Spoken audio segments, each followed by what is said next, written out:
بسم الله الرحمن الرحيم. مبروك مبروك للشعب العراقي على الفوز. يا الله، بسم الله الرحمن الرحيم. حياكم الله متابعينا الغوالي بقناتنا قناة علي البصري على اليوتيوب. اليوم حلقتنا استثنائية، وإن شاء الله اليوم المحلل الكروي ويانا حتى نسولف ويا المحلل الكروي. حياك الله ابو علي. حياك الله، الله محييك.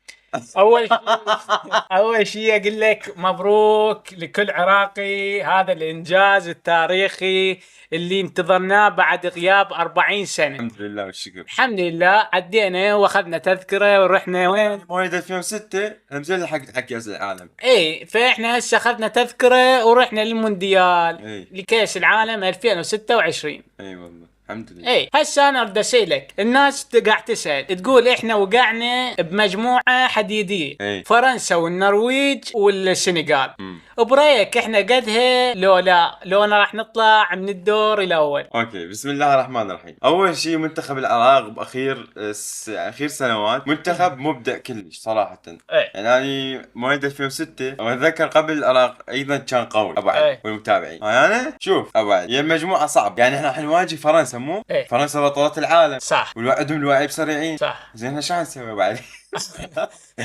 نطلع من الدور الاول عشان انت جاي تسالني وانا ارجع اسالك، يعني ما ادري شو نسوي. يعني عندك مبابي، ديمبلي، دويل، والوسط والدفاع القوي مالتهم.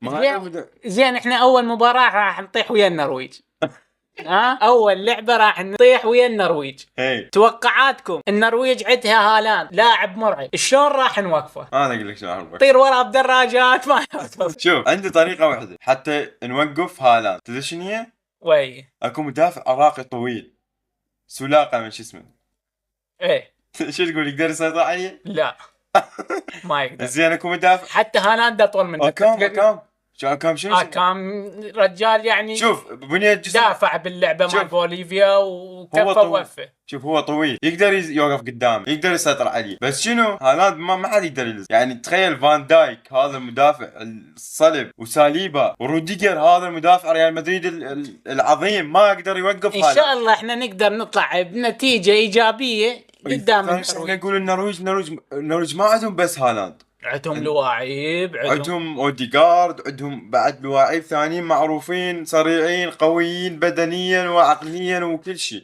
احنا اول وتالي ونقول ان شاء الله نتاهل للمجموعه الثانيه. فرنسا قادرين عليها، والله مبابي قادرين عليها. شوف نقدر نقنع نفسنا بشغله واحده بس حتى ما نضوج، تمام؟ انه احنا حققنا انجاز واحد، فزنا على بوليفيا.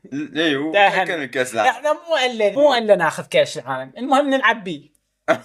فهسه نريد كتبوا لنا بالتعليقات توقعاتكم، شنو التوقعات مالاتكم امام النرويج؟ اول لعبه اني راح تكون ويا النرويج، شنو تتوقعون المباراه قد النتيجه؟ وهل راح يقدرون المنتخب العراقي يتغلبون على النرويج؟ فانتوا اعطوني رايكم. والاستاذ كرومي لحد الان ما ادري ايش تقول. جاي افكر بهالاند، ادي شوف شلون يعبرونه. هالاند ان شاء الله ينعبر، هو بس هالاند دعتك ان شاء الله نفوز عليهم ابو علي. ان شاء الله ان شاء الله، ونفرح ال 45 مليون عراقي وكل بيت عراقي، وان شاء الله يسود الرافدين قادرين يحققون مثل ما حققوا هذا وتأهلوا وعلى فازوا على بوليفيا وصعدون الى نهائيات كأس العالم بعد ما يصعب عليهم شوي. هذا اول فيديو لنا طبعا حتى نعرف عن نفسنا اكثر واكثر. شفتوا احنا نزلنا بالقناه اغاني حتى للمنتخب العراقي فالتحفيز هيك. الاغاني عجبتكم ونشرتوهن هواي على التيك توك على الانستغرام، شفناهن ناشريهن،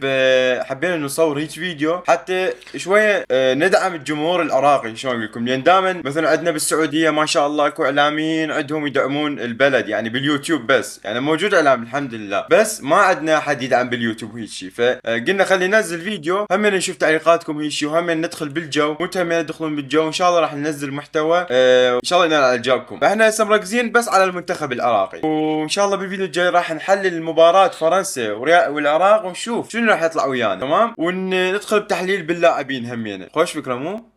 انه احنا نشوف طاقات اللاعبين ونقارنهم هيك شيء حتى نعرف ونتوقع شنو راح يصير بالمباراه القادم بين العراق راح يلعبون النرويج او المباراه لو فرنسا. اول مباراه راح نكون ويا النرويج. ويا النرويج، فراح نشوف ان شاء الله، وان شاء الله نطلع بنتيجه حلوه. تمام. ابو حسين انت شط العرب والعطشان ما يجي.